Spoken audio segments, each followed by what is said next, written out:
Duta Literasi. Bersama saya, Yusni Melisa, selaku host pada hari ini.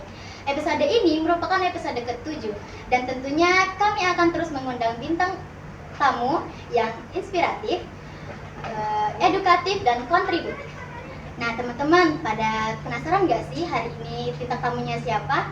Ya, ini dia, kita sambut Mbak Natasha. Halo semuanya, perkenalkan saya Natasha Salsabila. Saat ini saya sedang menjabat sebagai sekretaris dari MPK Diskop. Ya, oke, Mbak Salsa, ini gimana kabarnya hari ini, Mbak? Alhamdulillah baik. Nah, Mbak sekarang menjabat jadi wakil sekretaris MPK. Kira-kira apa sih Mbak alasan Mbak buat masuk MPK ini? Sebenarnya kalau dari hati, pertama-tama masuk MPK itu karena ingin belajar organisasi, terus penasaran gimana sih masuk organisasi itu berkontribusi untuk di sekolah gitu. Jadi alasan yang utama itu ingin belajar berorganisasi. Oh, ingin belajar. Kenapa Mbak harus milih organisasi MPK? Kenapa nggak milih organisasi lain gitu?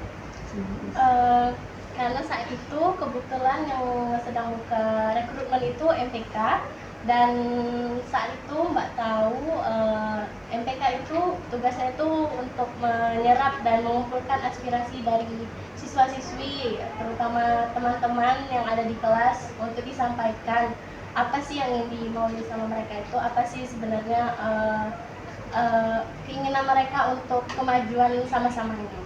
Oh, menarik sekali ya.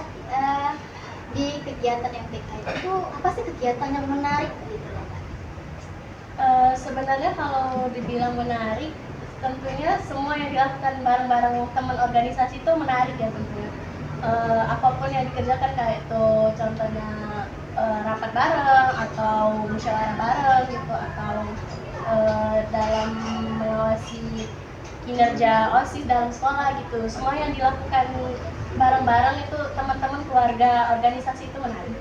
Oh, menarik sekali ya guys. Jadi kira-kira Mbak bisa kasih contoh tugas MPK tuh ngapain aja?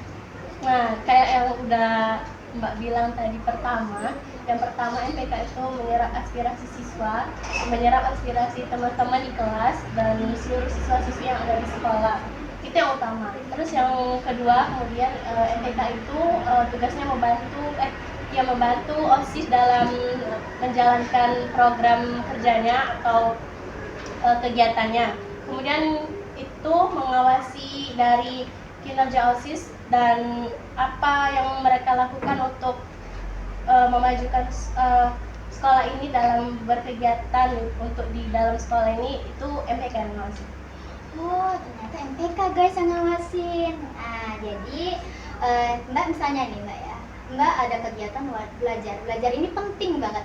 Terus tiba-tiba tabrakan dengan waktu organisasi. Kira-kira gimana sih Mbak cara ngeluangin waktu untuk mereka berdua ini? Sebenarnya setelah terjun organisasi, yang pertama itu dilihat skala prioritasnya. Yang pertama mungkin belajar memang penting, apalagi sekarang kelas 12 kan, kelas 12 bentar lagi ada TKA, ada ujian.